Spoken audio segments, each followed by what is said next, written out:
그러니까 다윗의 사건을 보고 두 가지 생각을 하는 부류로 나누어진다라는 얘기를 말씀드렸죠. 아하, 뭐 그렇게 축 처먹고 살아도 하나님이 버리지 않고 사랑하시는구나, 이런 쪽으로 생각하시는 부류가 있고, 그와는 반대로 하나님께서 그렇게 인자하고 자비롭게 그렇게 하나님의 뜻대로 못 살았는데도 하나님은 버리시지 않고 은총을 베푸셨구나 해서 감동하는 자세를 가지게 되고, 그런데 이런 경우가 있죠. 왜 요즘 도벽 있는 아이들이 한참 자라다 보면 도벽심이 강한 때가 있잖아요. 자라는 과정에서. 아버지 호주머니에서 돈을 5만 원을 꺼내다가 몰래 썼어요. 들통이 났다 이 말입니다. 들통이 나가지고 아버지가 화났다는 말을 듣고 아들이 벌벌 떨고 밖에서 들어오질 않아요. 무서워서. 그리고 어머니하고만 전화 연락을 하고, 어머니가 아버지에게 말을 해서 내가 용돈을 늦게 줬더니만 아이가 그런 일을 했는가 보라고, 이번 한번 용서하라고 아빠에게 이제 그렇게 얘기하니까 아빠가 부드러운 마음으로 나도 뭐 그렇게 클 때다 그랬는데 아버지 호주머니에서 나도 다 꺼내다 쓰고 그랬어. 아버지가 용서한다는 말 아닙니까? 엄마가 아들한테 전화를 했어요. 야, 아빠가 그러는데 아빠도 잘할 때 그랬단다. 너 용서한다고 그런다. 이 말을 듣고 아이가 폭 울면서, 감동해서 울면서 들어왔어요. 들어와가지고 하하, 아버지도 그랬다니까 나도 이번 용서 받았으니까 또 5만 원, 돈 10만 원 꺼내다 써야 되겠다. 이렇게 생각하는 아들이 있는가 하면 다시는 그러지 말아야지 하는 생각을 하는 아들이 있을 수 있다 이 말이죠. 그럼 두 아들 중에 또 앞으로 돈 10만 원이나 또 꺼내다 써야 되겠다 하는 아들은 마음이 아직도 사악한 아들이죠. 미숙한 아들이고. 그러나 한 번 아버지께 용서함 받고 다시는 아버지 호주머니 손대지 말아야지 하고 아버지의 용서에 감동하는 아들은 상당히 성숙된 아들이라고 생각하시면 됩니다. 오늘 제가 이렇게 성경을 가르치다가 한번 혼난 일이 있어요. 나이 드신 장로님에게. 제가 강의를 딱 마치고 들어왔는데 장로님이 따라 들으셔서 목사님, 왜요? 그러니까 오늘 설교 목사님 10번도 성경적으로 잘했는데 그렇게 노골적으로 가르쳐버리면 지금 한참 자라나는 젊은이들이 자칫 잘못하면 다 빗나가기가 쉽다 이거예요. 그러면서 걱정을 하시더라고요. 그래서 이런 문제가 상당히 예민한 문제이기 때문에 제가 좀 머뭇거리면서 지금 몇 말씀 드린 겁니다. 사람들이 그렇게 생각할 가능성이 있거든요. 그래서 이것이 옳다 저것이 옳다, 이 생각이 옳고 저 생각이 옳다라고 하기 전 이것은 성숙의 문제다. 미숙한 자는, 아직도 성숙되지 못한 자는 이것을 육체의 기회로 삼아서 살게 돼 있고, 성숙된 자는 이 말씀을 정말 교훈으로 삼아서 다시는 하나님이 원치 아니하시는 일을 행하지 말아야 되겠다고 하는 의지가 더 강하게 작용될 수 있는 부분이다 라는 얘기입니다. 그래서 다윗은 사실 이제 이 첩을 얻은 것도 중요하지만 밧세바의 남편 우리야를 죽이고 밧세바를 취했던, 이 첩을 취했던 일이거든요. 이것 때문에 그런 시편에서 많이 반성을 하면서 울면서 하나님 앞에 기도한 모습들을 시편 구석구석에서 많이 찾아볼 수 있습니다. 하나님이 용서하시고 다윗을 강하고 또 정말 튼튼하게 또 형통하도록 하나님이 해주심으로 다윗은 도리어 하나님의 그 큰 은혜에 감동을 받고 뉘우치고 반성하면서 하나님 앞에 다시 한번 겸손한 자세로 살아가는 모습을 다윗의 생애에서 우리는 엿볼 수 있습니다. 그 다음 5장 17절로 21절 보면 여호와께서 언약하신 대로 다윗이 블레셋을 쳐서 물리치는 내용이죠. 이것도 여호와께서 언약하신 대로, 다윗이 강성해서 블레셋을 친 것이 아니라 하나님께서 대적을 물리치도록 언약해 주셨기 때문에 그 언약대로 블레셋을 하나님께서 쳐서 물리쳐 주셨다. 17절 보십시다. 이스라엘이 다윗에게 기름을 부어 이스라엘 왕을 삼았다함을 블레셋 사람이 듣고 다윗을 찾으러 다 올라오매 다윗이 듣고 요해초로 나가니라. 자, 블레셋 사람 지금 팔레스타인인들이죠. 이 블레셋. 이 블레셋 과거에 다윗이 이 블레셋으로 망명 왔던 사람 아닙니까? 망명 갔댔잖아요. 그러니까 블레셋 사람들이 다윗을 다 알고 있단 말입니다. 그런데 사울이 죽고 다윗이 이스라엘 왕이 됐다 하니까 다윗 찾아서 처치해버리면 이건 다 우리 거가 되겠구나. 이렇게 블레셋이 생각을 하는 거죠. 그래서 이 블레셋이 다윗을 쳐서 멸하려고 다윗을 찾으러 올라왔다. 그런데 18절 블레셋 사람이 이미 이르러 르바임 골짜기에 편만한지라 다윗이 여호와께 물었습니다. 물어가로되 내가 블레셋 사람에게로 올라가리이까 여호와께서 저희를 내 손에 붙이시겠나이까. 여호와께서 다윗에게 말씀하시되 올라가라.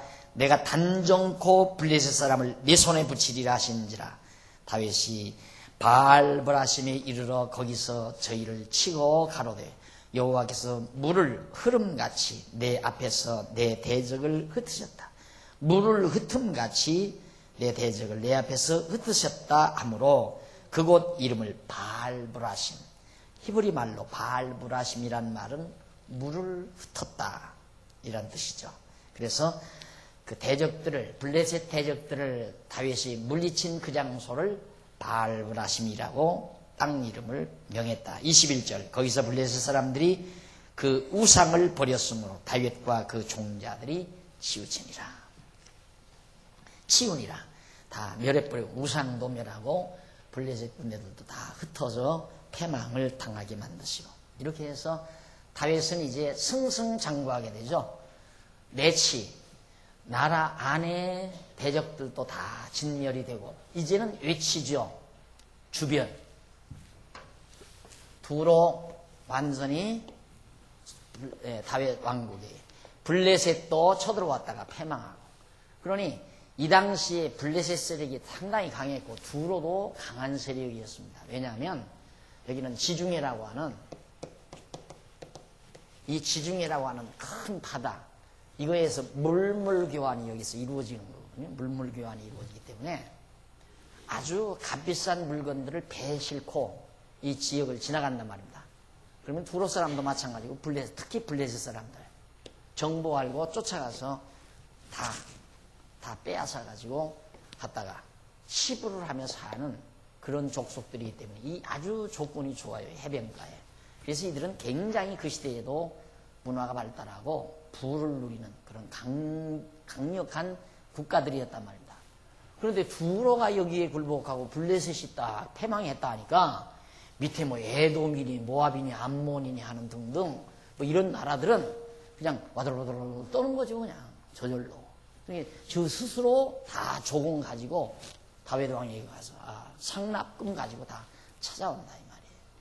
하나님이 함께 하심으로 그렇게 하나님께서 다윗 왕국을 강하게 만드신 거다. 이걸 인간의 노력으로 사람의 재주로 그걸 만들려고 한다면 엄청난 만들어지지도 않거니와 엄청난 출혈을 해야 되는 거고 그 출혈을 해도 보장받지 못하는 그래서 인간의 노력이라는 게 얼마나 어리석은 건가 자기 욕심대로 하려고 하는 것이 얼마나 가증스러운 건가를 이런 하나님의 섭리 과정을 통해서 우리는 잘 찾아볼 수가 있는 것이죠.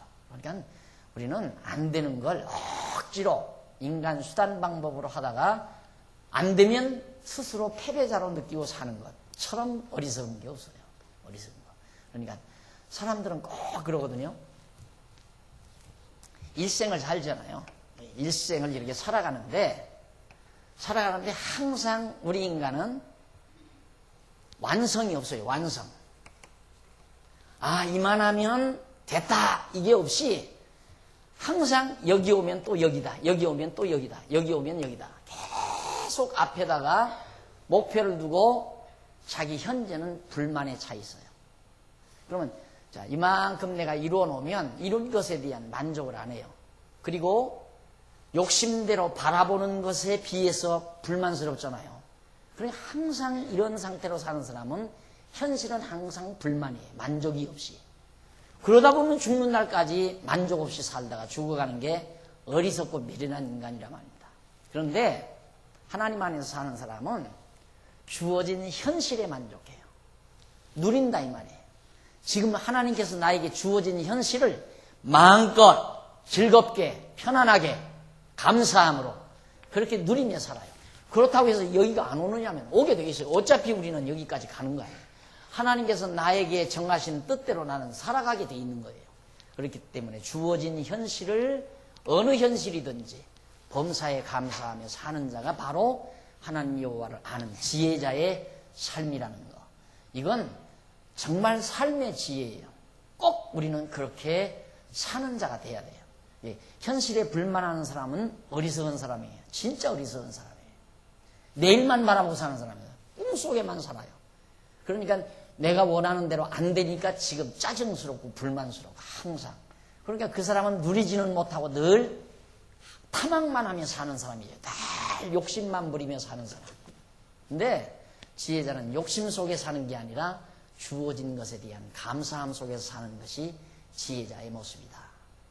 그 사람은 그냥 나서 죽는 날까지 늘 행복하게 살다가 죽는 사람이고, 욕심에 사로잡힌 사람은 나서 죽는 날까지 늘 불행하다가 불행을 느끼며 살다가 죽는 사람이에요.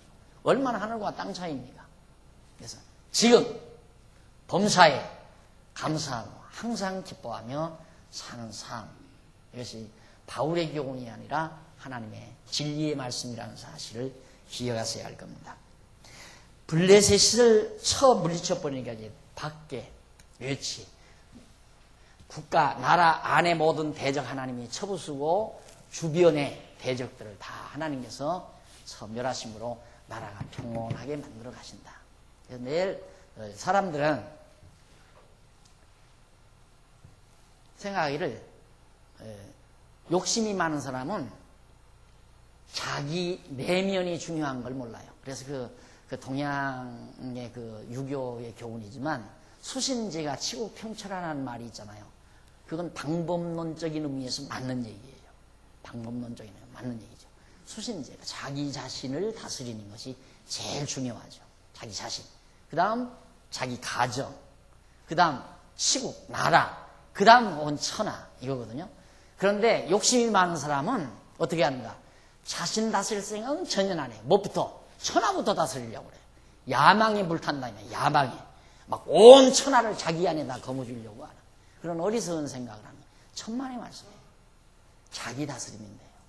자기 하나 잘 다스려서 화내지 말고, 미워하지 말고, 증오하지 말고, 근심 걱정하지 말고 내 마음속에 항상 감사와 기쁨이 넘치는 마음을 간직하고 사는 것은 수신이죠. 그 이제 동양적 그 유교의 교훈으로 하는 그 수신이란 말이에요. 이 수신. 자기 몸을 닦는다는 얘기거든요. 이게 우리 기독교적인 입장에서는 안 맞는 용어지만 인본주의적인 용어란 말입니다. 내가 내 마음을 나를 닦는다 이런 뜻이기 때문에 내가 나를 닦는 게 아니잖아요. 우리는 하나님을 여호와로 알고 믿어지면 수신 문제가 아니잖아요. 수신이라는 건 자기 마음을 평정시키는 게 수신인데 우리 마음을 내가 평정시킵니까? 하나님께서 우리 마음속에 평안을 주셔야지. 그러니까 하나님이 내 마음속에 참 평안을 주시면 내가 다스려지는 거란 말입니다. 화나지 않고 남 미워하지 않고 증오심 일어나지 않고 탐악에 매여 달리지 아니하고 늘 감사하는 마음이 있고 기쁨과 평강이 이루어지고 이마만큼 수신된 사람이 어디 있어요? 유교적 용어로 이마만큼 자기가 다스려지는 사람이 어디 있느냐 이 말이죠. 그게 다스려지면 가정도 편안하게 다스려지게 돼 있어요. 어머니 아버지가 편안하면 자녀들도 말 잘 듣게 돼 있어요. 어머니 아버지가 편안하게 그렇게 살아가면 자녀들도 아주 그렇게. 그러니까 생각해 보십시오. 어머니 아버지가 늘 집에서 자주 성경도 보고 공부하는 모습이 보여지고 그러면 자녀들에게 공부하라고 안 해도 아 인생은 저렇게 사는 거구나.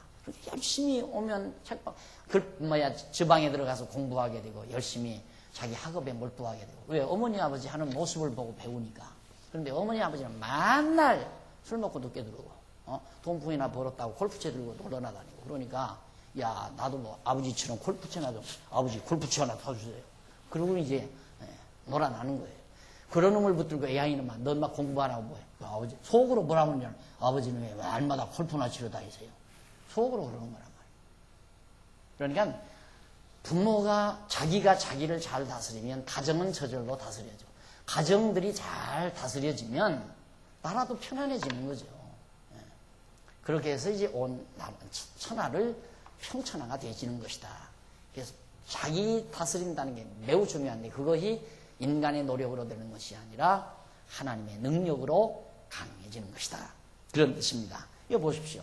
하나님께서 다윗으로 하여금 하나님을 의지하고 대적을 원수를 미워하는 마음 가지지 않고 원수를 사랑하는 마음으로 다윗이 얼마나 자기를 다 잘 다스렸습니까? 다윗이. 그러다 보니까 자기 정말 나라가 이렇게 편안해지면서 대적이 다 물리쳐지고 이제 주변 이방 대적들도 하나하나 다 처치되어지는, 그래서 나라가 평온해지는 모습을 우리가 발견해 볼 수 있습니다.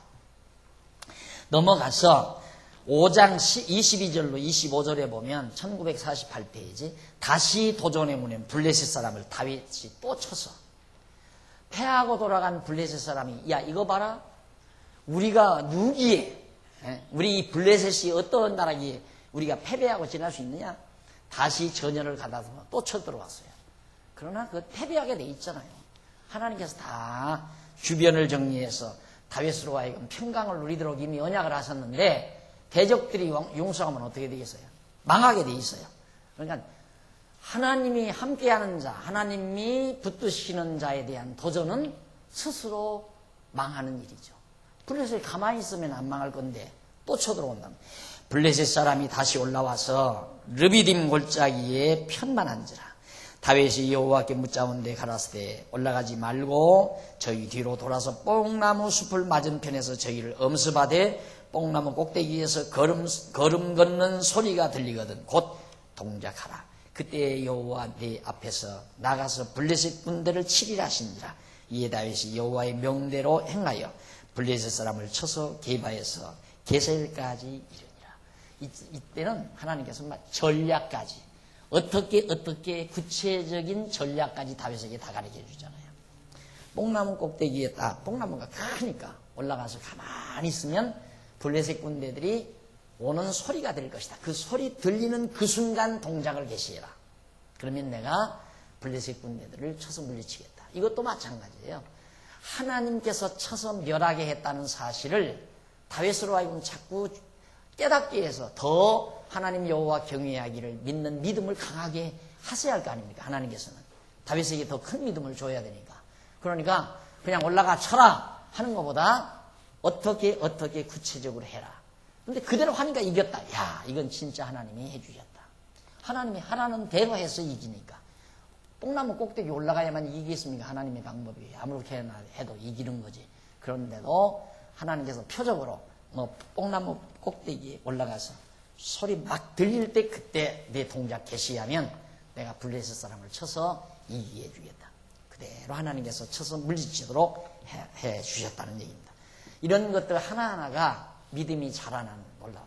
그러니까 이거예요. 결국 우리의 믿음이란 여러분들이 지금 여기 나오셔서 공부함으로 믿음이 다 커지는 게 아니라 여기서 배우죠. 배운 것이 여러분의 삶 속에서 실제로 하나하나 사실화 되진단 말입니다. 그때마다 맞다. 아 그렇구나. 여기서는 야 그렇겠구나. 공부하면서 이제 그런 거 느끼잖아요. 아 그렇겠다. 그렇겠구나. 이런 정도지만 이제 여러분의 삶의 과정에서 하나하나 이 말씀대로 사실화 되질 때 맞다 하는 이 말과 함께 자라나는 게 뭐냐? 확신이에요. 믿음이 자꾸 커가는 거예요. 그러니까 그 다음에는 이제 넉넉히 그 믿음의 힘으로 세상을 커버하며 도전해보는 여러 가지 상황들을 얼마든지 내가 방어하면서 당당하게 살아갈 수 있는 그런 승자로서의 모습으로 나타나게 되지는 거죠. 그래서 시간이 필요한 거예요. 우리 인간은. 이론적으로 듣고 그 이론적인 내용이 내 삶 속에서 사실로 나타나기 위해서는 이 세상에서 되어지는 이런 시간과 공간과 형상이라는 걸 떠날 수가 없잖아요. 그래서 우리를 이 땅 위에 몇십 년씩 살게 만들어서 하나님 여호와를 경외하고 믿고 살아갈 수 있는 확증을, 살아감을 통해서 확증을 얻게 하고 그 믿음을 성숙시켜서 하나님의 나라 백성으로 이끌어 가시기 위한 하나님의 섭리란 말입니다. 그래서 우리는 그런 걸 경험하기 위해서 하나님께서는 때로는 우리를 저 밑바닥에 두시기도 하고, 그랬다가 하나님의 말씀대로 또 높은 자리에 앉혀놓기도 하고.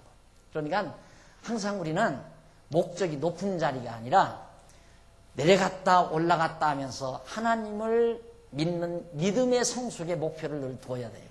그러니까 올라갔을 때는 하나님께서 언젠가는 떨어뜨리면 내려가야지, 이거 각오하고 살아야지, 이제는 안 내려갈란다, 죽어도 나는 안 내려갈란다, 이러면 안 된단 말입니다.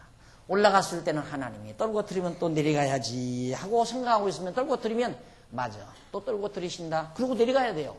내려가면서 맞다, 하나님께서 내려뜨리시고 올리시고 마음대로 하시는구나, 이래서 우리의 믿음이 커가는 거예요.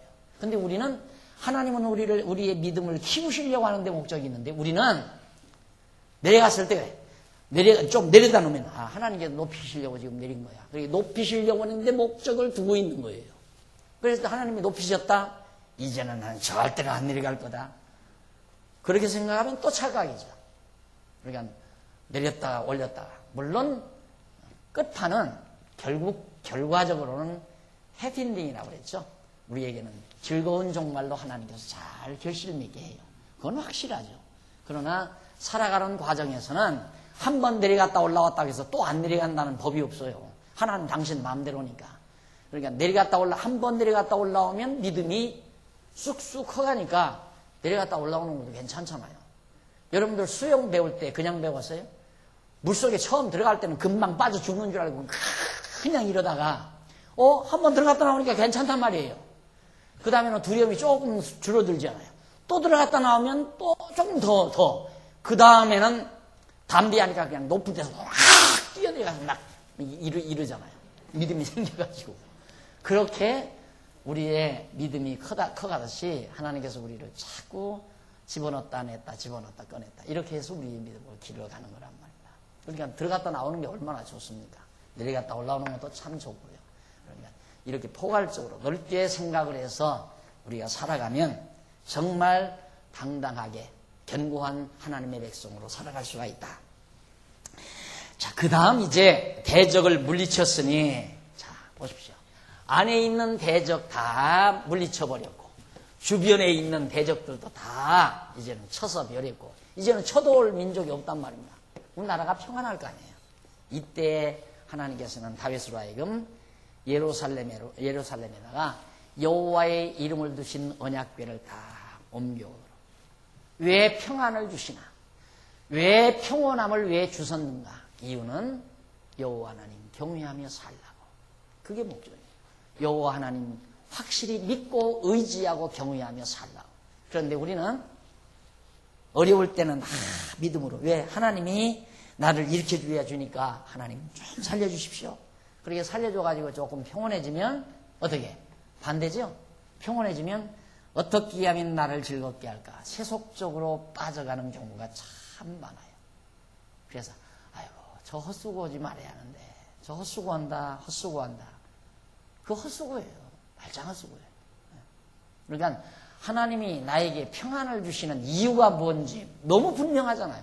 다윗은 그걸 정확히 하나님께서 지혜를 줘서 깨닫게 하니까 나라가 이제 평온해지니까 언약궤 찾아와야 되잖아요. 하나님 경외하려면. 그래서 언약궤, 여호와의 궤를 찾아오는 내용이 6장에 소개됩니다. 1절로 5절에 보면 다윗 왕이 하나님의 궤를 아미나다브 집에서 옮겨와요. 다윗이 이스라엘에서 뺀 무리 3만을 다시 모으고 일어나서 그 함께 있는 모든 사람으로 더불어 발레 유다로 가서 거기서 하나님의 궤를 메어오려 하니, 그 궤는 그룹들 사이에 좌정하신 만군의 여호와의 이름으로 이름하는 것이라.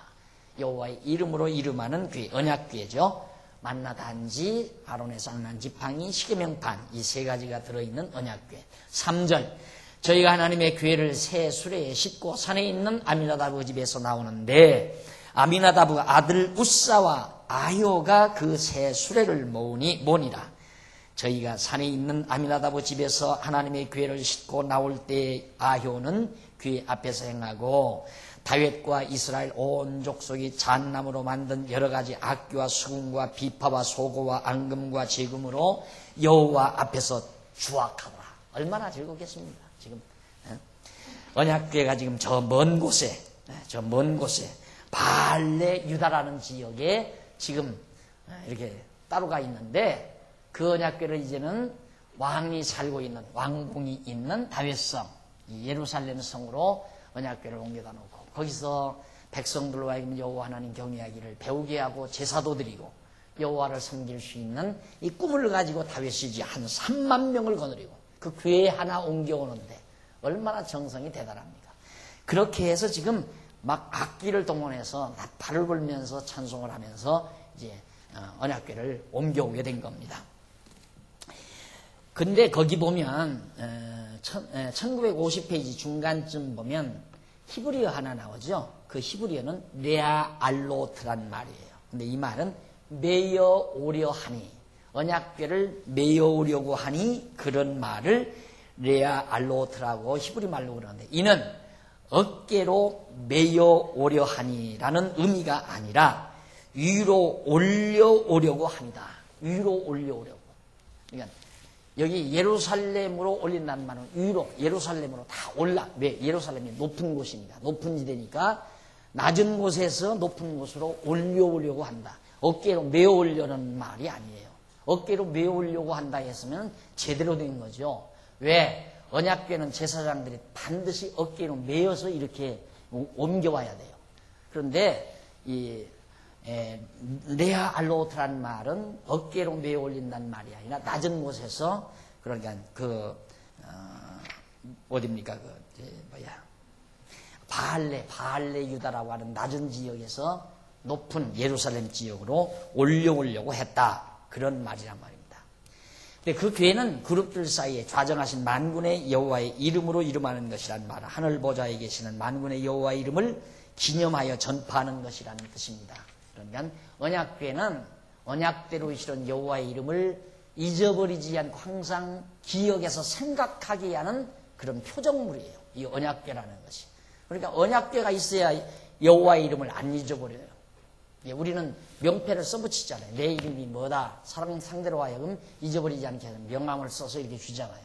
그러듯이 하나님도 당신이 언약대로 이루시는 여호와라는 이름을 백성들이 잊어버리지 않기 위해서 바로 그 언약궤를 딱 이렇게 하나 만들어서 보관하도록 하나님이 하신 거란 말입니다. 그 다음 넘어가서 1951페이지 6장 6절로 11절 보면 우사의 죽음으로 인해 궤를 오베데돔 집으로 돌려보냅니다.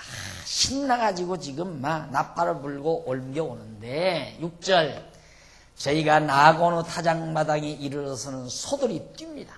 소로 수레를 만들어서 소가 끌고 오는 거예요. 성경 어디에도 언약궤를 소의 수레에다 실어 옮기라는 말한 데가 없어요. 출애굽기나 레위기서는 반드시 제사장들이 메고 오도록 되어 있어요. 그런데 다윗이 현대판이죠. 다 수레에다 소 채워가지고 거기다 편안하게 언약궤를 싣고 오는데, 소가 갑자기 그 타작마당, 나고노 타작마당에 이르러서는 막 소가 펄쩍펄쩍 뛴다 이 말입니다. 그러니까 언약궤가, 하나님의 언약궤가 막 쓰러지려고 할 거 아니에요. 그래서 우사라는 사람이 쓰러지지 않도록 언약궤를 딱 만졌어요. 만지니까 어떤 결과가 나왔냐. 7절, 여호와 하나님이 우사의 잘못함을 인하여 진노하사 저를 그곳에서 치시니 저가 거기 하나님의 궤 곁에서 죽어버렸어요. 무섭죠? 궤를 만졌는데 궤가 흔들흔들하니까 무너질까 봐서, 이렇게 넘어질까 봐서 이렇게 안 넘어지도록 받쳤으니까 얼마나 정말 충성된 사람입니까? 우리가 볼 때는. 그런데 죽어버렸어요. 왜? 출애굽기와 레위기에 보면 절대 언약궤를 손대지 못하도록 되어 있어요. 손대는 자가 따로 있어요. 제사장만이 그걸 이렇게 쌀 때, 운반할 때 그들만이 거기에 가까이 하지, 아무나 언약궤에 가까이 하면 죽는다고 이미 예언해 놨단 말입니다. 율법에. 그런데 우사가 가서 만졌으니 안 죽으면 안 되죠. 죽었다 이 말이에요. 자, 이것이 얼마나 대단한 효과겠습니까? 안 그래요? 이게 지금까지 아무 백성들이 아무 경험이 없거든요. 3만 명이 따라갔어요. 근데 보니까 궤자가 하나 또 궤 하나 이렇게 이런 궤 하나가 딱 있는데, 이게 뭘까? 우습게 볼 수도 있는 거고, 궤가 저렇게 중요한가? 이렇게 부정적으로 보는 사람들도 있을 거고. 그런데 이걸 옮겨오다가 이걸 만짐으로 우사가 죽어버린 거. 와, 진짜 여호와의 이름이 여기 함께 하시고 백성들이 그걸 다 깨닫게 되죠. 이게 이제 하나님의 교육 방법이에요. 하나님께서. 그래서 두고두고 이스라엘 백성들이 이 언약궤를 함부로 하지 못하게 하고 반드시 이 언약궤는 여호와의 이름을 두셨다는 사실을 백성들로 하여금 알게 해서 경외하도록 하시려는 하나님의 기쁘신 배려가 이 같은 섭리 속에 깊이 깔려져 있다 하는 얘기입니다. 그래서 충돌하신 다윗이 분하여 그곳을 베레스 우사, 그 우사가 죽은 그 장소의 이름을 베레스 우사라 칭하니 그 이름이 오늘날까지 이르니라. 예, 이건 역사적 사실이다 이 말이죠. 오늘날까지 바로 이 사무엘 하를 기록할 이 당시까지 그 지방 이름이 베레스 우사라는 그 이름이 그래서 붙여진 것이다. 그러니까 실제로 우사가 언약궤를 만지고 죽은 것은 역사적 사실임을 우리에게 다시 한번 강조해 주는 부분입니다. 9절 다윗이 그날에 여호와를 두려워하여 당연하죠. 그 전에야 이 언약궤 괴짝이니까 사람이 만져도 되고 그렇게 조금 경하게 생각을 했는데 우사가 죽는 모습을 현장에서 보고 다윗도 두려워하기 시작했어요. 야, 조심해야 되겠구만. 그래서 여호와의 궤가 어찌 내게로 오리요.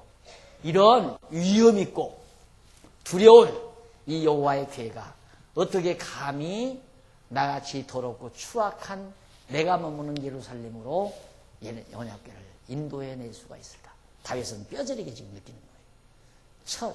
축첩들을 얻어가지고 많은 자식을 낳으면서 살았던 자기 자신의 그 아름답지 못한 삶에 대해서 아주 통절하게 느끼면서 내가 거처하는 이곳에 어찌 거룩한 언약궤를 옮겨오리요.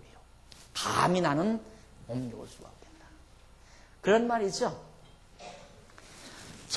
세리 삭개오가 예수님께서 오늘 내가 내 집에 가서 음식을 같이 먹겠다 하니까 나는 감히 주께서 내 집에 오는 것을 영접할 수 없나이다. 감히 주를 내가 영접할 수 없다. 왜? 내가 너무너무 추악한 죄인이고 더러우니까. 그러니까 예수님께서 나는 의인을 부르러 온 것이 아니라 죄인을 부르러 왔다. 그러면서 예수님께서 말씀하잖아요. 다윗도 지금 그 말이죠. 내가 이렇게 추악한 죄인인데 어떻게 이 거룩한 여호와의 이름을 두신 언약궤를 내가 사는 예루살렘으로 옮길 수 있으랴. 그러면서 하는 말이 여호와의 궤를 옮겨 다윗성 자기에게로 메어가기를 즐겨하지 아니하고 두려우니까 아니하고 치우쳐 가드 사람 오벳 에돔 집으로 메어간지라. 딴 곳으로 언약궤를 메어갔어요. 오벳 에돔의 집이라고 하는 곳으로. 여호와의 궤가 가드 사람 오벳 에돔 집에 석 달을 있었는데 여호와께서 오벳 에돔과 그 온 집에 복을 줘요. 언약궤가 임한 오벳 에돔의 집에 막 석 달 동안 하나님께서 엄청난 복을 내려준다 이 말입니다. 그러면 어떻게 생각해요? 다윗이 생각이 달라지겠죠. 안 그랬으면 다윗은 영영 이 언약궤를 예루살렘으로 옮겨오지 않았을 거예요. 다윗이 소문을 들으니까 오벳 에돔의 집에 언약궤가 임하자 그 집에 엄청난 복이 임했단다 하는 소문을 다윗이 들으니까 생각이 달라질 거 아닙니까? 이렇게 해서 12절 넘어가 보면 6장 12절로부터 복받은 사실을 알고 다윗이 여호와의 하나님의 궤를 예루살렘으로 옮겨옵니다. 혹이 다윗 왕에게 고하여 가로되 여호와께서 하나님의 궤를 인하여 오벳에돔 집과 그 모든 소유에 복을 주셨다 한지라. 다윗이 가서 하나님의 궤를 기쁨으로 메고 오벳에돔 집에서 다윗성으로 올라갈새 여호와의 궤를 맨 사람들이 6걸음을 향하며 다윗이 소와 살진 것으로 제사를 드리고 여호와 앞에서 힘을 다하여 춤을 추는데 때에 배 에봇을 입었더라. 배로 짠 에봇을 입었더라. 다윗과 온 이스라엘 족속이 즐거이 부르며 나팔을 불고 여호와의 궤를 메우니라. 이때는 이제 소 수레에다 싣지 아니하고 모세의 율법에 따라서 제사장들이 어깨에다 메고 언약궤를 제대로 율법 말씀대로 예루살렘으로 옮겨왔습니다. 이렇게 해서 급기야 다윗이 옮겨오지 않으려고 해도 하나님은 기어코 일로 옮겨오도록 하나님이 환경을 주어서 옮겨오게 돼 있다. 거듭 말씀드리지만 아무리 내가 안 하려고 해도 하나님의 뜻은 되도록 돼 있다. 그러니까 쓸데없이 고집 부리면서 할 것 없어요. 쓸데없이 욕심 부릴 필요도 없고 안 되는 걸 억지로 하려고 할 필요도 없고 또 되는 걸 억지로 또 안 하려고 할 필요도 없는 거예요. 하나님의 뜻대로 되도록 돼 있으니까 다윗이 안 옮겨오려고 결국 와지잖아요. 언약궤가 하나님은 옮겨다 놔서. 자, 6장 16절로 19절 다윗이 법궤를 옮겨온 후에 번제와 화목제를 하나님께 드리죠. 당연합니다. 이제 정상적으로 여호와 하나님을 경외하면서 항상 이 번제는 매일같이 이제 성전이 이렇게 있으면 이제 성막이 있죠. 지성소, 성소, 그리고 여기 물두멍, 여기 제단이 있잖아요. 번제는 매일 이 제단에서 매일같이 소를 잡아서 불로 태워서 하나님 앞에 제사해요. 그래서 항상 여기서는 이 제물이 타는 연기가 하늘 높이 이렇게 올라가요. 그러니까 저 먼 데서도 이 제물이 타는 연기가 높이 올라가는 게 다 보이죠. 공장 불뚝에서 연기가 올라가듯이 올라가는 것. 그럼 백성들은 그 연기만 보고도 여호와 하나님 잊어버리지 않고 우리를 위해서 제사장들이 지금도 우리를 애굽 땅 종되었던 집에서 인도하여 내신 여호와 하나님께 제사를 드리고 있구나. 그래 백성들은 하나님 여호와를 잊지 않고 늘 기억하면서 섬기며 사는 그런 이제 삶의 문화를 이스라엘 백성들이. 그러니까 예루살렘 높은 지역에다가 그렇게 해놓으니까 어지간하면 다 보이잖아요. 어지간한 지역에서는. 어지간한 거리의 지역에서는 그 연기를 다 보게 되죠. 옛날 우리나라 사람들이 이제 정보를 이렇게 전달할 때 그 화산이 아니라 봉화산이라고 해요. 봉화를 들어서 서울에 무슨 뭔 일이 있다 그러면 불을 몇 번 이렇게 흔들면 뭐 전쟁이 일어났다는 얘기라든가 또 무슨 뭐 나라에 경사가 일어났다는 얘기 이런 것들을 이제 높은 산에 올라가서 여기서 막 이렇게 흔들어대면 또 저쪽 건너편 산에서 또 흔들어서 그렇게 해서 전국 각지 삼천리 강산 방방곳곳에 이제 한양에서 소식을 전 국민에게 전하는 그 봉화. 그러듯이 여기는 예루살렘에서 늘 제사를 드림으로 연기가 하늘로 올라가는 그 모습이 여호와 하나님을 경외하는 그러한 한 모습으로 백성들은 그걸 보고 하나님을 잊지 않고 기억하게 만드는 그런 모습이 이스라엘 백성들의 생활 문화였고 종교 문화였다. 신앙적인 문화였다. 자, 그 다음 16절로 19절 보면 다윗이 법궤를 옮겨놓은 후에 번제와 화목제를 거기 한번 읽어보십시다. 16절 여호와의 궤가 다윗성으로 들어올 때 사울의 딸 미갈이 다윗의 아내죠. 미갈이 창으로 내어보다가 다윗 왕이 여호와 앞에서 춤추며 뛰놀며 춤추는 것을 보고 심중에 저를 업신여기니라. 여호와의 궤를 메고 들어가서 다윗을 위하여 친 장막 가운데 그 예비한 자리에 두매 다윗이 번제와 화목제를 여호와 앞에 드리니라. 다윗이 번제와 화목제 드리기를 마치고 만군의 여호와의 이름으로 백성에게 축복하고 모든 백성 곧 온 이스라엘 무리의 물온 남녀하고 떡 한 개와 고기 한 조각과 건포도 떡 한 덩이씩 나눠주매 모든 백성이 각기 집으로 돌아가니라. 미갈이 못됐죠. 다윗의 아내 미갈이. 왜? 다윗은 얼마나 천진난만합니까? 얼마나 좋아요. 그러니까 춤을 노을 추면서 언약궤를 지금 막 이렇게 들어오니까 그랬는데 아내가 저 높은 집 창문으로 이렇게 내다보니까 왕이 그 짓을 하니까 아유 왕 주책 없이 왜 저러나. 그리고 업수이 여겼다 이 말이에요. 권위가 하나 없다 이 말이죠. 그래서 이게 이제 화근이 돼가지고 미갈이 저주를 받아요. 참 이런 장면들이 참 중요한데 그 아내로서는 이제 그런 생각이죠. 그래도 채통을 좀 지켜야지. 나라의 왕인데. 그래서 채통을 좀 지키고 그래서 좀 근엄하게 좀 기뻐도 안 기쁜 척. 그래서 사람 앞에서 소위 이제 인간 앞에서 자기 권위를 지키는 건 항상 입을 팔자로 해야 돼요. 팔자로. 딱 내리고. 그리고 딱 눈은 반짝 뜨면 안 돼. 실눈을 딱 한 거. 팔자로다. 그럼 권위가 쓰잖아요. 그 앞에는 두려워하고. 그런 것들이 자기 권위가 확보되는 줄 사람들이 알아요. 아니거든요. 다윗이 비록 춤을 추었지만 하나님은 다윗의 권위를 확보해 주십니다. 미갈이 다윗을 업수히 여기다가 미갈이 저주를 받음으로 백성들이 다윗을 함부로, 그러니까 권위도 하나님이 세워줘야지 자기가 어떻게 모션을 취해서 권위를 세운다는 건 조잡스러운 생각이에요. 이런 얘기가 자면 자꾸 생각이 나요. 제가 이제 이 교회에 있을 때 여기 강단에서 가르칠 때만 예의 때문에 제가 단정하게 이렇게 하고 나와서 가르치거든요. 이 끝나자마자 그냥 평범으로 편안한 옷으로 갈아입잖아요. 그리고 신발도 나오고 들어갈 때마다 늘 구두를 신자면 자주 가끔 나오고 들어와야 하는데, 그러니까 슬리퍼 하나 갖다 놓고 슬리퍼 끌고 그러고 다닌단 말이에요. 근데 그러다가 어떤 교인들이 이제 이렇게 보면 이웃집 아줌마 같고, 아저씨가 아줌마가 아니라 이웃집 아저씨 같고 또 무슨 사찰 집사님 같고. 그런데 어떤 때는 조금 미안한 때가 있어요. 우리 교인이 아닌 사람들이 교회 왔을 때 갑자기 올라가서 옷 갈아입고 올 수가 없잖아요. 또 들통나는 때도 있고. 그런 데는 거기 같이 오신 집사님이 약간 미안해요. 사실 뭐 목사님 되게 자랑하고 지금 같이 데리고 왔을 거 아니에요. 왔는데 보니까 모순같이 생겼고 뭐 사찰 집사처럼 하고 있으니까 창피하죠. 지난번에도 그런 일이 있었는데, 아직 뭐 그냥 그러고 있었는데 슬리퍼 끌고 있었는데 이상한 분들이 왔어요. 몇 분들이 와가지고 딱 나가니까 다 쳐다봐요. 오늘 우리 교회 집사님이 이제 몇 번 데리고 가는데, 그래서 내가 사과를 했죠. 아이고 죄송합니다. 제가 이 교회 목사인데요. 아이고 이렇게 추한 모습 보여서 어떡하나요? 그래. 괜찮아요. 속으로는 아이고 우스게 생겼다. 그러고 갔을 거 아니에요. 그래도 상관없어요. 그래도 권위는 하나님이 세워줘야지 사람 스스로가 뭐 옷을 잘 입고 근엄한 모습으로 팔자 입모습을 했다고 해서 권위 높아지는 거 아니에요. 다윗 참 얼마나 솔직합니까?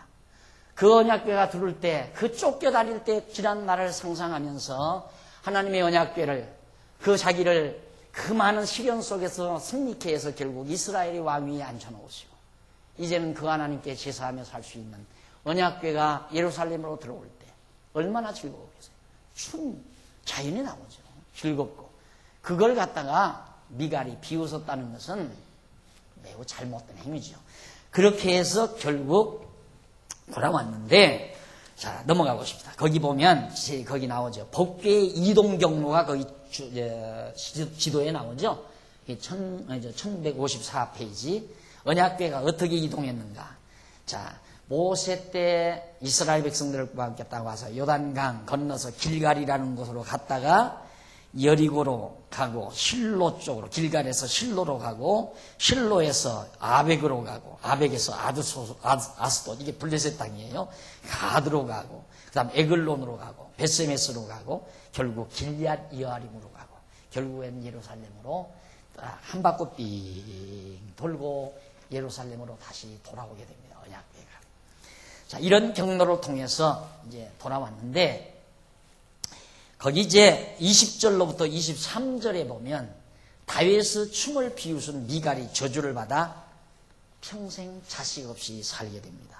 다윗이 자기의 가족에게 축복하러 돌아오매 사울의 딸 미갈이, 다윗의 아내죠. 미갈이 나와서 다윗을 맞으며 가로되 이스라엘 왕이 오늘날 어떻게 영화로우신지 방탕한 자나 염치 없이 자기의 몸을 드러내는 것처럼 오늘날 그 신복의 계집종의 눈앞에서 몸을 드러내셨도다. 다윗이 미갈에게 이르되 이는 여호와 앞에서 한 것이니라. 당신 어떻게 그 신복들 신하들 앞에서 그렇게 추한 꼴을 보였소 하고 미갈이 나무래니까 다윗이 하는 말이 21절. 미갈에게 이르되 이는 사람 앞에서 한 것이 아니라 여호와 앞에서 한 것이라. 내가 여호와 앞에 어린아이인데 춤추면 어떠냐 이 말이죠. 매우 중요한 말이죠. 우리는 하나님의 사람들은 사람 앞에서 사는 게 아니라 하나님 앞에서 사는 겁니다. 그렇죠? 예, 하나님 앞에서 살면 다 천진난만하게 되지 않을 수가 없죠. 그러나 사람 앞에서 살면 자고하고 자존심 세우고 아주 오만방자해지고. 사람들은 그러잖아요. 사람 앞에 내가 자존심 세우면 저 사람보다 내가 높아지는 것이라고 사람들은 생각하는 거예요. 저 사람 앞에서 내 자존심을 꺾으면 나는 저 사람 앞에 정말 천대받는 거라고 그렇게 착각하고 사는 거고요. 그 얼마나 피곤한 일입니까? 내가 요즘 그 아이들이 보는 드라마를 조금 일찍 들어가면 참 재밌다고 아이들이 보라는 거예요. 그 무슨 드라마더라. 그 연애하는 드라마예요. 그 법대생 뭐 공부하고 그리고 이제 가난한 집 딸이 그렇게 연애하는 거. 그걸 아이들이 재밌게 보면서 날들어 보라는 거예요. 그걸 보면서 요즘 젊은 아이들 연애하는 모습을 생생하게 나는 이제 그걸 감지를 하죠. 얼마나 피곤해요. 사랑한다 하면 야! 나도 사랑해. 나하고 결혼해. 해버리면 얼마나 쉬워요. 그런데 사나새끼가 그냥 사랑하면서 또 그 사랑한다는 말을 못해가지고 그냥 이부자리 돌돌 말아가지고 이리 넣었다 저리 넣었다 어젯밤에는 그러더라고요. 그게 얼마나 바보짓이냐 이 말이에요. 자존심 세울 필요 없잖아요. 확 거들여잡고 나 너 없으면 못 살아 하고 그렇게 해야 그 고통이 없는데 여자나 남자나 똑같더라고요. 서로 자존심 세우더라고요. 이게 말 안 하니까 또 다른 남자 데리고 와서 잔치를 베풀고 하니까 이게 배앓이가 나가지고 그게 피곤한 인생살이에요. 그게 피곤한 인생살이. 왜 그렇게 피곤하게 살아? 솔직하면 다 아름답고 다 편안한 걸. 그걸 숨겨두고 자존심 세우려고. 그 자존심 떴다. 언제 과잡술라고 그러는지 몰라. 하나 필요 없는 거예요. 쥐꼬리만한 자존심 세워봤댔자 도리어 상대에게 피곤을 줄 뿐만 아니라 자기도 피곤한 거예요. 그 자존심 세우면. 자존심 꺾어버리면 우리가 하나님 앞에서는 자존심 세울 거 하나도 없잖아요. 하나님이 배경에 있기 때문에 자존심 후퇴야 내가 세우려고 할 거 없어요. 하나님이 자존심 세워주면 다 서지게 돼 있어요. 자존심도 하나님이 세워줘야지 스스로 자기 자존심 자기가 지키려고 하면 피곤해요. 서로 피곤해요. 인생 피곤하게 살 건 뭐 있어요? 안 그래요? 자, 그 다음 그래서 이제 그 21절 다윗이 미갈에게 이르되 이는 여호와 앞에서 한 것이니라 저가 내 아비와 그 온 집을 버리시고 나를 택하사 나로 여호와의 백성 이스라엘의 주권자를 삼으셨으니 내가 여호와 앞에서 뛰놀리라. 나는 하나님 앞에서 뛰놀 것이다. 하나님이 나를 이렇게 이스라엘의 주권자로 삼아주셨는데 나같이 이렇게 추악하고 어리석고 미련한 자를 보잘것없는 나를 하나님 이스라엘의 왕으로 삼아주셨는데 내가 왜 하나님 앞에 안 뛰노느냐. 나는 춤추며 뛰놀겠다 이 말이에요. 어린애가 되겠다 하나님께서 그 말이죠. 내가 이보다 더 낮아져서 이 말이에요. 하나님 앞에서는 낮아질수록 편안하다. 즐겁고 편안하다. 인간 앞에서는 낮아질수록 막 부통이 터지고 정말로 치졸해지고 인간 앞에서는. 그래서 하나님 없이 산다는 것이 참 고통스러운 거예요. 하나님이 없으니까 내가 인간 앞에서 낮아질 수는 없잖아요. 높아지려니까 기어코 상대와 경쟁을 해야 되고 저 인간 앞에서 죽어도 내 자존심 지켜야 되고 그러니까 자기도 피곤하고 세상이 사악하고 인간관계가 아름답지를 못하고 근데 하나님 앞에서는 내가 이보다 더 낮아지겠다 이거예요. 하나님 앞에서는 더. 그렇잖아요. 아버지 어머니 앞에서는 어릿광 부릴수록 아름답지 않습니까? 어릿광 부릴수록. 아버지 앞에서 부모들 앞에서 딱 점점 빼면서 아버지 지난밤 평안히 주무셨습니까? 부모도 피곤하고 자식도 피곤하죠. 부모 앞에서는 어릿광 부릴수록 부모도 더 귀엽고 부모님이 보시기에도 귀엽고 자식도 더 사랑을 받게 되고 그런 것처럼 하나님 앞에서는 더 자기가 낮아지겠다.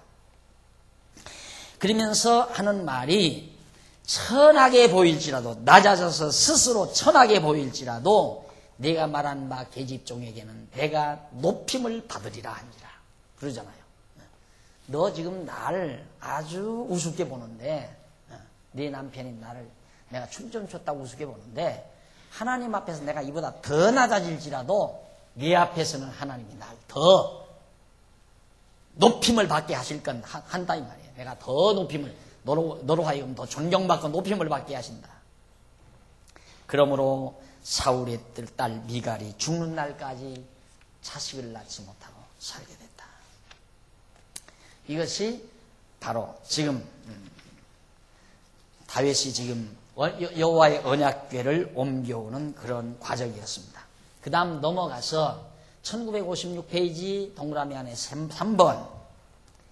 자, 언약궤를 옮겨왔으니까 언약궤. 당연히 이 언약궤를 옮겨다가 예루살렘에 놓고 하나님 앞에 번제를 드리고 화목제도 드리고 하나님께서 또 언약을 안 할 리가 있어요. 다윗에게 하나님이 확실하게 언약을 해주십니다. 구체적인 언약이죠. 지금까지는 다윗으로 하여금 이스라엘의 왕이 되겠다, 왕으로 삼으시겠다고 하는 언약을 확실히 이루어졌잖아요. 그러니까 다윗으로서는 여호와의 그 언약대로 주신 여호와의 언약궤를 소홀히 여길 수가 없고 그 언약궤를 모셔올 때, 옮겨올 때 기쁘고 즐겁지 않을 수가 없었죠. 옮겨다 놓고 화목제 드리고 제사를 드렸는데 하나님께서 구체적인 언약을 해주십니다. 그 언약 첫 번째가 7장 1절로 17절에 나와요. 여호와께서 나라가 영원하고 견고할 것을 언약합니다. 얼마나 정말 놀라운 언약입니까? 네 나라가 영원하다. 다윗 네 왕가가 영원하고 견고하다 이 말이에요. 튼튼하고 견고하다. 여호와께서 사방의 모든 대적을 파사 주변 모든 대적들을 파사 왕으로 궁에 평안히 거하게 하신 때에 거듭 말씀드리죠. 왜 평안하게 해주셨나? 왜 나에게 평안함을 주셨나? 늘 항상 왜를 생각하고 사시라고 그랬죠? 왜? 지혜자는 언제나 어떻게를 생각하지 않고 왜를 생각한다. 또 공부하는 방법도 그래요. 어떻게 풀까를 생각하지 말고 수학 문제를 어떻게 풀까를 생각하는 건 둔한 머리예요. 그건 수학 못해요. 수학을 제대로 수학뿐만 아니라 수학자라면 다른 공부도 다 머리가 돌아가는 거 아닙니까? 공부 잘하려면 왜로 접근해야 돼요. 수학을 어떤 문제를 하나 이렇게 풀어갈 때 아 이렇게 푸는구나 이런 방법으로 푸는구나 라고 이렇게 이해를 하지 말고 왜 그렇게 푸는가 원리를 보라 원리를 생각해야 합니다. 항상 그러면 머리가 샤프해지고 꾸준하게 연구 능력이 발전하는 거죠. 항상 삶도 그래요. 어떻게를 생각하는 사람은 늘 방황해요. 이렇게 해서 안 되면 저렇게 해보고 저렇게 해서 안 되면 이렇게 해보고 그러니까 늘 방황하며 사는 거죠. 분주하고 분망하고. 왜를 생각하고 사는 사람은 분주하고 분망하지 않아요. 또렷한 목표의식을 가지고 정말 방향감각 있게 차분하게 살아가죠. 그래서 절대 신앙인은 분망하게 사는 게 아니다. 분주하고 분망하게 사는 게 아니에요. 치이고 알뜰하게 규모 있게 산다. 왜로 접근하는 사람. 그러니까 내가 지금 사업이 안 됐다. 그러면 아이고 어떻게 이 사업을 일으킬까? 이렇게 생각하지 말고 왜 지금 사업이 기울어지는가? 지금 사업이 잘 된다. 그러면 어떻게 해서 사업이 잘 됐다 이렇게 생각하지 말고 왜 이렇게 사업이 잘 돌아가는가? 내가 지금 건강하다. 아 지난번에 건강식품을 사서 먹었더니만 효과가 나서 건강하구나. 방법에서 결론을 내리지 말고 하나님께서 왜 건강식품을 먹게 해가지고 이렇게 건강하게 하셨을까? 왜? 우리 가정이 지금 편안하다. 왜 이렇게 편안하게 하셨을까? 이렇게 접근에 들어가면 정확한 해답이 떨어져요. 정확한. 그 해답을 받고 그 다음 방법은 뒤에 따라오는 거니까 방법 문제는 그렇게 중요한 게 아니란 말입니다. 왜만 해석이 되면. 그러니까 다윗은 분명하게 정말 하나님의 뜻을 깨닫게 되는 거죠. 하나님께서 사방의 모든 대적들을 다 멸해서 나라가 평온하게 해주소. 왜 그렇게 평온하게 했는가? 다윗으로 하여금 하나님 여호와 경외하면서 살게 하시려고 하나님께서 모든 대적 다 멸해서 편안하게 해주셨다. 그래서 내가 늘 평안할 때 조심해라. 왜? 안 평안할 때는 어쩔 수 없이 믿음이 없는 사람은 평안이 무너져 버리면 어려움이 부딪혀 그냥 타락해져 버리지만 여러분처럼 이 정도 성도 대학에서 공부한 정도 되면 어려우면 더 하나님께 매달리잖아요. 하나님 앞으로 다가가. 하나님께 왜? 어차피 어려움 도착하니까 자기로 해결 못하니까 하나님께 매달리는 거죠. 그런데 문제는 우리 같은 경우는 여러분 같은 경우는 평안할 때가 조심스러워요. 평안할 때가 위험해요.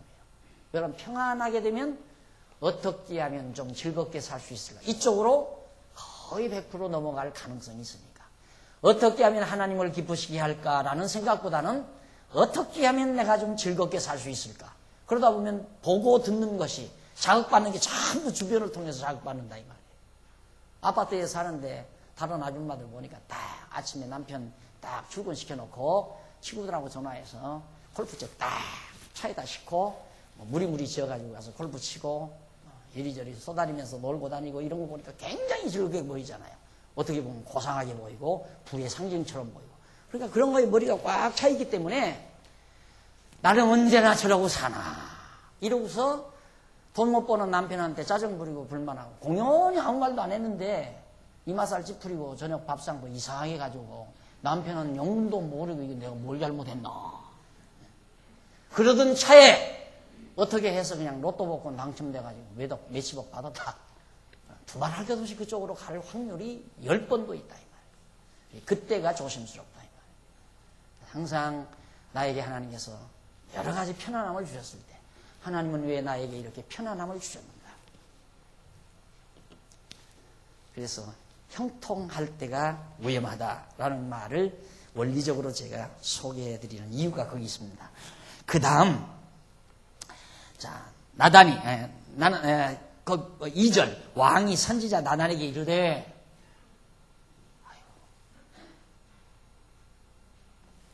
시간 다 됐어요. 다음 시간에 오셔서 7장 1절부터 말씀드리고 약속하고 오늘 강의 여기서 마무리하십시다. 기도하십시다. 자비로우신 하나님 아버지 은혜와 사랑을 감사합니다.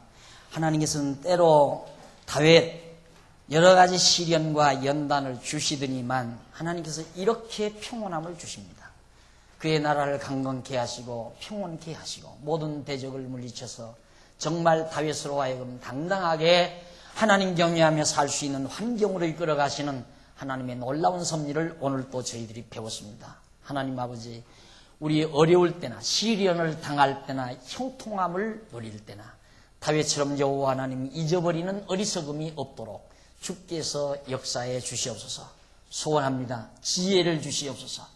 어떻게를 생각하지 말게 하시고 왜를 생각하며 사는 슬기로운 저희들의 삶이 되어지도록 역사하시옵소서. 오늘 또 연보에 동참한 귀한 종들의 손길을 붙드셔서 선한 일에 소중하게 쓰임받는 하나님의 백성들로 삼아주시옵시기를 비오며 죄인 공로옵사오나 예수님 이름으로 기도드립니다. 아멘.